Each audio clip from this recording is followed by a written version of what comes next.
لیکن صحابہ نے اس لیے نہیں کیے کہ شارع اسلام جو خود شریعت لے کے آئے وہ عمل جب کرتے تھے صحابہ کو پتہ ہوتا تھا یہ عمل حضور مستقل کر رہے ہیں تو اس کا درجہ قرآن میں آیا ہے، احادیث میں بیان ہو چکا ہے۔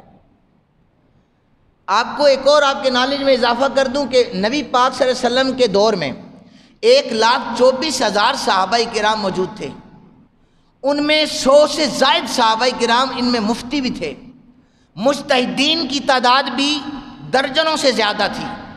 نبی پاک صلی اللہ علیہ وسلم کے چرنوں میں بیٹھ کر صحابہ کرام علم دین سیکھتے پھر اسے پھیلاتے تھے۔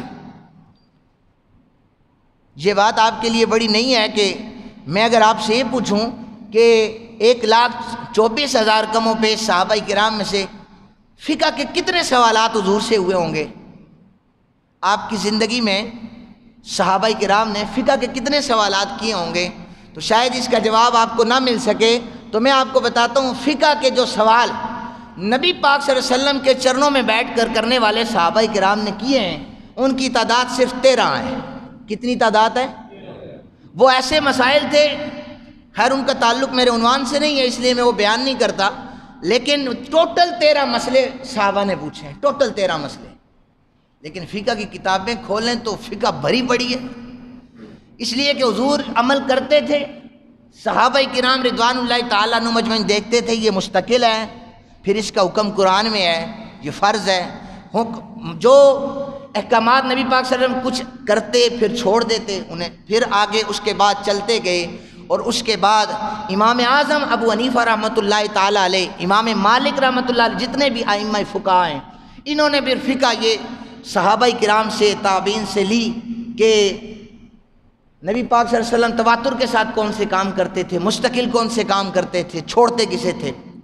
بہرحال جو فقہ کا علم ہے جو بندہ یہ سیکھ لیتا ہے، نبی پاک صلی اللہ علیہ وآلہ وسلم نے فرمایا کہ اللہ تعالیٰ جب کسی سے بھلائی کا ارادہ فرماتا ہے نا اپنے بندے سے، کیا کرتا ہے؟ جب کسی بندے سے بھلائی کا ارادہ فرماتا ہے اسے پھر فقہ کی سمجھ عطا فرما دیتا ہے، اسے دین کی سمجھ عطا فرما دیتا ہے، اور پھر بندہ بزرگ ہو جائے دین کی سمجھ ہی نہ ہو، ابھی بھی اگر اسے مسائل سے آشنائی نہ ہو تو پھر حدیث ہمیں کہہ رہی ہے نا کہ اللہ جس بندے سے بھلائی کا ارادہ کرتا ہے اسے دین کی سمجھ عطا کر دیتا ہے۔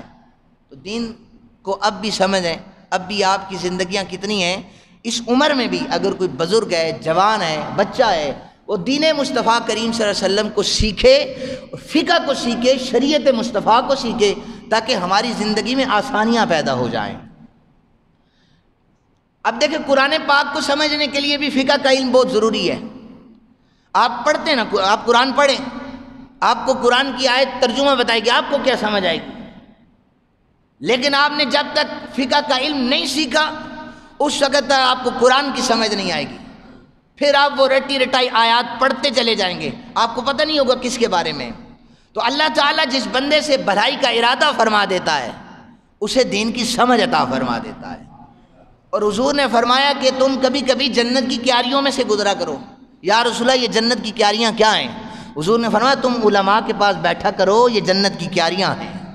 اجویریہ مسجد والو جمعے کا خطبہ اس نیت سے سننے کے لیے آیا کرو کہ ہمیں مصطفیٰ کریم صلی اللہ علیہ وسلم کے دین کا کوئی علم حاصل ہو جائے، ہمیں شریعت مصطفیٰ حاصل ہو جائے، ہمیں فقہ کا علم حاصل ہو جائے۔ تو حدیث کے مطابق آپ جمعے کے خطبے میں جتنی دیر یہاں پر بیٹھیں گے آپ جنت کی کیاریوں میں بیٹھے ہوئے کریں گے۔ گھر سے یہ نیت لے کے آیا کریں، اللہ تعالیٰ ہم سب کو عمل کی توفیق عطا فرمائے۔ در مختار اور بہار شریعت یہ دونوں جید کتب ہیں فقہ کی۔ اب میں مسائل کی طرف آ رہا ہوں۔ آج کل چونکہ قربانی کے حوالے سے ہے اور میں وہی بیان کروں گا، میں نے آپ کی پہلے عرض کیا ہے کہ جو پورے ہفتے میں مسائل پوچھے جاتے ہیں پھر میری کوشش ہوتی ہے ایک بندہ پوچھ رہا ہے پھر 100 کو پتہ چل جائے۔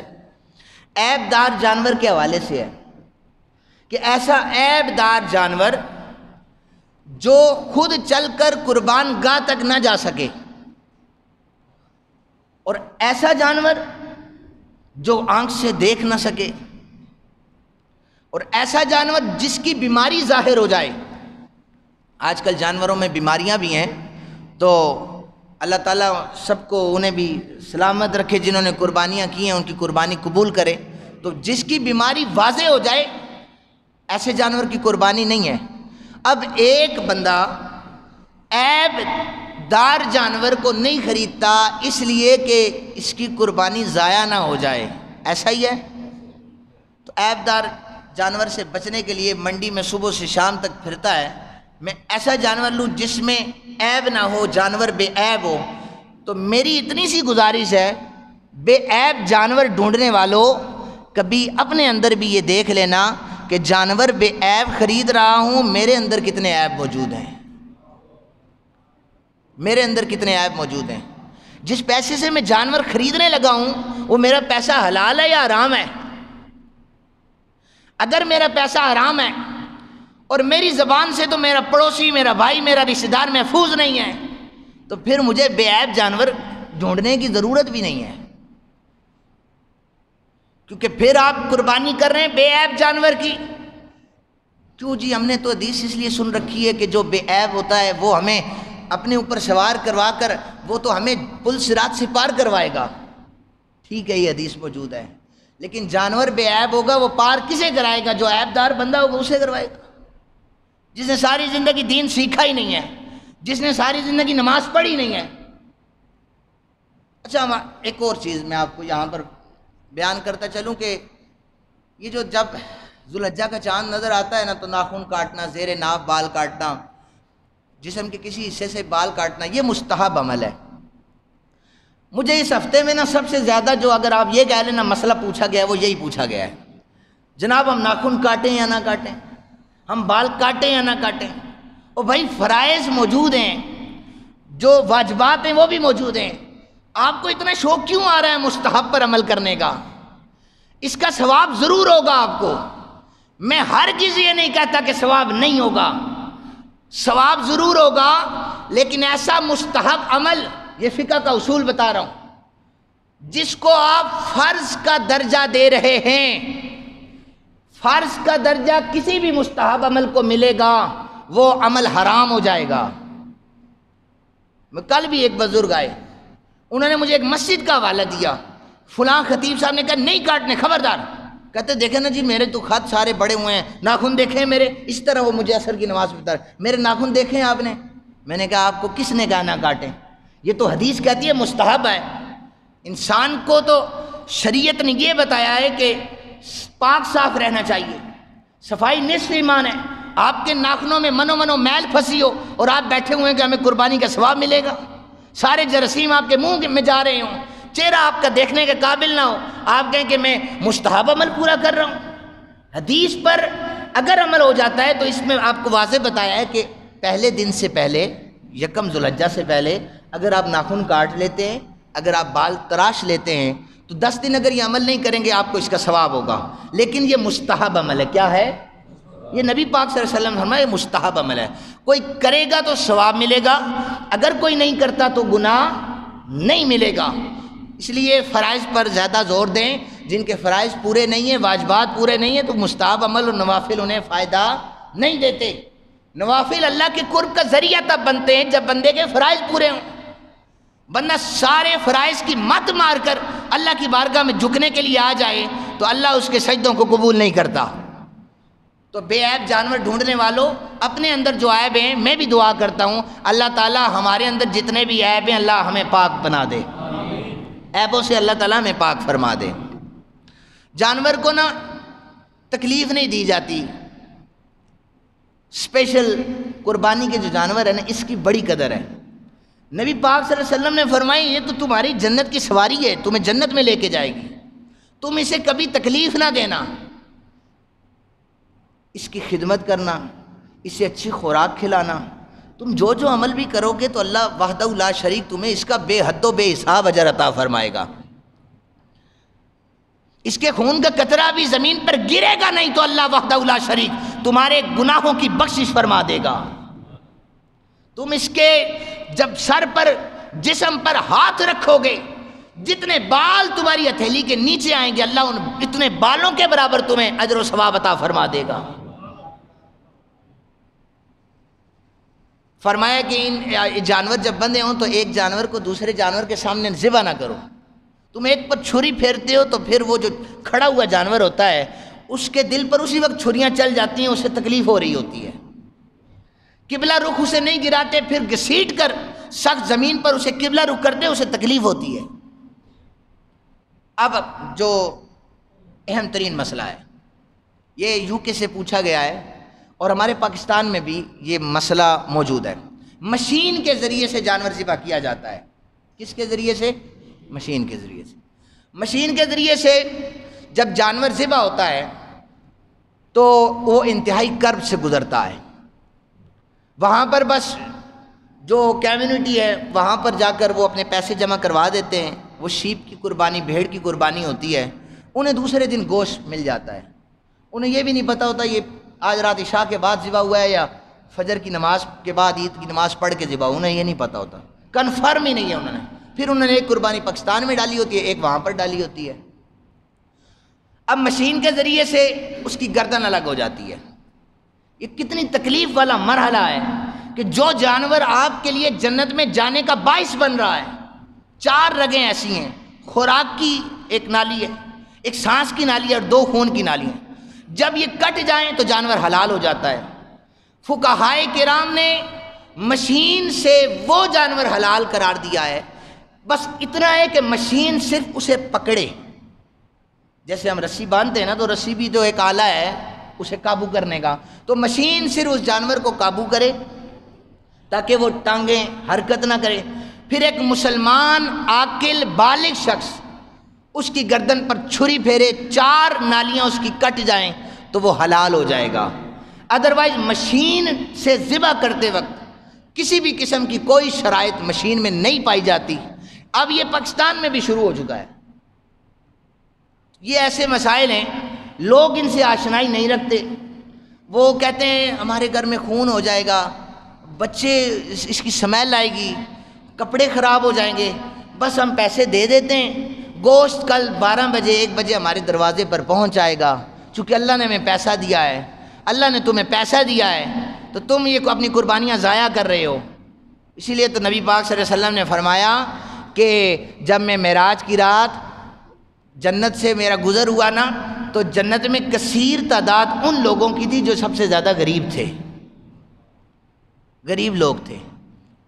امیر بھی وہ طبقہ جو دین سے بہت زیادہ دور ہو چکا ہے، جو دین کو سمجھنا ہی نہیں چاہتا، وہ دین سے بہت زیادہ دور ہے، کہتا ہے کچھ بھی نہ ہو، بس ہمارے گھر گوشت پہنچ جائے۔ تو یہ صورت میں نے ایک جانور کی تکلیف دینے کے والے سے بھی بیان کر دی ہے۔ نبی پاک صلی اللہ علیہ وسلم جب بھی کبھی جانور ذبح فرماتے تو 2 موٹے تازے سیاہ اور سفید دھبوں والے مینڈے ذبح فرماتے تھے، اور وہ خصی ہوا کرتے تھے۔ خصی جانور کی قربانی کو افضل قرار دیا ہے۔ اور اب یہ مسئلہ بھی سننا ضروری ہے کہ خصی جانور کی قربانی ضروری نہیں ہے۔ کیا کہہ رہا ہوں؟ ضروری نہیں ہے، افضل ہے۔ افضل اور چیز ہے، ضروری اور چیز ہے۔ آپ پر یہ فرض تو نہیں ہے نا کہ خصی جانور کی قربانی کرے، وہ آپ کو ملے ہی نہ۔ نبی پاک صلی اللہ علیہ وسلم نے جب بھی کی خصی جانور کی قربانی کی، اگر یہ آپ کو مل جاتا ہے تو اس قربانی کا زیادہ ثواب ہے کہ ہمارے پاک نبی صلی اللہ علیہ وسلم نے اس کی قربانی کی ہے۔ لیکن فقہائے کرام نے لکھا ہے یہ ضروری نہیں ہے، اگر آپ دوسرا جانور بھی کرتے ہیں تو اللہ تعالیٰ آپ کو اس کا بھی اجر عطا فرما دیتے ہیں۔ اسی طرح ایک اور مسئلہ حصوں کے حوالے سے ہے۔ ایک جانور خریدتے ہیں نا تو وہ کہتے ہیں کہ ہم نے 6 بندے ہیں، ہم 6 بندے، اس میں ہم نے 6 حصے رکھ لیے ہیں، اب ایک حصہ بچ رہا ہے، ہمیں بندہ کوئی نہیں مل رہا، ہمیں بندہ کوئی نہیں مل رہا، ہم ایک اور حصہ کرنا چاہتے ہیں۔ تو پھر وہ سوچ و بچار کے بعد ایسا کرتے ہیں کہ ہم 6 مل کر پیسے جمع کرتے ہیں، 3-3 ہزار، 5-5 ہزار، ایک حصے کی رقم مل جاتی ہے، ہم پھر اس سے نبی پاک صلی اللہ علیہ وسلم کے نام کی قربانی کر لیں گے۔ تو سنیے، اس طرح کی قربانی درست نہیں ہے، سب کی قربانی ضائع ہو جائے گی۔ جو نبی آپ کی خاطر غاروں میں روتا رہا، آپ کی شفاعت کرے گا، آپ چندہ کر کے ان کے لیے قربانی کر رہے ہیں، یہ تو سیدھا سیدھا پہلی بار ادب کے خلاف ہے۔ اور دوسرا جو ہمیں فقہ بتاتی ہے مسئلہ کہ جب 6 بندے ہوں تو پیسے جمع کر کے وہ کبھی بھی ایک قربانی ڈائریکٹ نہیں کریں گے۔ اب مسئلہ یہ ہے کہ جب وہ پیسے جمع کریں گے پھر وہ جو بندے ہوں گے نا 6، ان میں سے کسی ایک کو مالک بنائیں گے، وہ پیسے ہبہ کریں گے کہ 20,000 کا حصہ ہے، ہم 6 لوگ ہیں، اب یہ ہم آپ کو ہبہ کرتے ہیں کہ آپ ان پیسوں کے مالک ہیں، اب آپ رسول پاک صلی اللہ علیہ وسلم کے نام کی قربانی کریں۔ جب وہ حضور کے نام کی قربانی کرے گا تو 7 کو 7 ثواب عطا ہو جائے گا۔ ہبہ جب رقم ہوگی اس صورت میں ثواب سب کو ہوگا، سب کی طرف سے قربانی ادا ہو جائے گی، لیکن ہبہ نہیں کریں گے تو ان کے جو پیسے ڈیوائیڈ ہوں گے اس سے اگر ایک حصہ بھی کسی جانور میں قربانی کی تو سب کی قربانی رائے گاہ چلی جائے گی۔ تقسیم شدہ پیسوں سے قربانی جائز نہیں ہے، اور یہی مسئلہ ہے کہ گھر کے افراد ہیں، کسی پر بھی واجب نہیں ہے، بیٹا بھی کماتا ہے، باپ بھی کماتا ہے، تو ان کے پاس جو رقم ہے وہ نصاب کے برابر نہیں جاتی، وہ صاحب استطاعت نہیں ہے، کوئی 4,000 ڈالتا ہے، کوئی 3,000 ڈالتا ہے، کوئی 10,000 ڈالتا ہے، وہ کہتے ہیں ہم اچھا سا بکرا ذبح کریں گے پورے گھر کی طرف سے ایک، اس طرح بھی قربانی درست نہیں ہے۔ اس صورت میں بھی یہی ہے، آپ مسئلہ یہ فارمولہ یاد رکھیں، اس صورت میں بھی وہ کسی ایک بندے کو، ابا جی کو، بیٹے کو ہبہ کریں گے وہ رقم کہ یہ آپ کو ہم مالک بنا رہے ہیں، اب آپ اپنی طرف سے قربانی کریں، سب کو اللہ تعالیٰ اس کا اجر عطا فرما دے گا۔ اب ایک اور اہم ترین مسئلہ جہاں پر آپ لوگ سوچیں گے، رد المختار، ہدایہ فقہ کی حاشیہ ابن العابدین ساری کتب میں موجود ہے، ایک امیر بندہ جانور خریدتا ہے اور جانور گم ہو جاتا ہے، ایک غریب بندہ جانور خریدتا ہے پھر جانور گم ہو جاتا ہے۔ ایک امیر بندہ جانور خریدتا ہے، جانور گم ہو جاتا ہے، ایک غریب بندہ جانور خریدتا ہے، گم ہو جاتا ہے۔ امیر اگر اس گم ہونے والے جانور کے بعد بھی صاحب استطاعت ہے تو وہ نیا خریدے گا، صاحب استطاعت ہے تو وہ نیا خریدے گا، اگر نیا نہیں خریدتا تو عید کے بعد پھر وہ جتنی رقم کا جانور ہوگا اتنی رقم وہ صدقہ کر دے گا، یہ اس کا کفارہ ہے۔ اب غریب بندہ جو ہے اس کا جانور گم ہو گیا تو وہ تو صاحب نصاب ہی نہیں ہے نا، اس کے بعد جو پیسے دے ختم ہو گئے، اس پر پھر قربانی نہیں ہے۔ لیکن امیر کا جانور گم ہوا، غریب کا ہوا، پھر دونوں کو مل گیا، واپس دونوں کو دوبارہ مل گیا، اور ملنے سے پہلے پہلے غریب نے کہا اتنے شوق سے لیا تھا، میرا دل ہے قربانی کروں، میں ایک اور خریدوں گا۔ ملنے سے پہلے غریب نے بھی نیا خرید لیا، امیر نے بھی نیا خرید لیا، دونوں کو گم شدہ جانور واپس مل گئے، 4 ہو گئے جانور۔ کتنے جانور ہو گئے؟ امیر کے لیے حکم ہے کوئی ایک ذبح کر لو۔ کیا حکم ہے امیر کے لیے؟ بولیں، آپ بولیں نا یار۔ امیر کے لیے حکم ہے، غریب کے لیے حکم ہے دونوں ذبح کرنے ہیں۔ کیوں؟ میں نے آپ سے شروع میں کہا نا، فقہ سمجھنا اتنا آسان کام نہیں ہے، یہ کھیل تو ہے نہیں جو مفتی گوگل ہمیں بتا دے گا، جو فیس بک پہ بیٹھا ہوا کوئی انجینئر ہمیں بتا دے گا۔ غریب کے لیے مسئلہ یہ ہے کہ دونوں کو ذبح کرنا ہے، واجب ہو گئی ہے۔ امیر کے لیے جسے چاہے ذبح کر دے، جسے چاہے بیچ دے۔ کیوں؟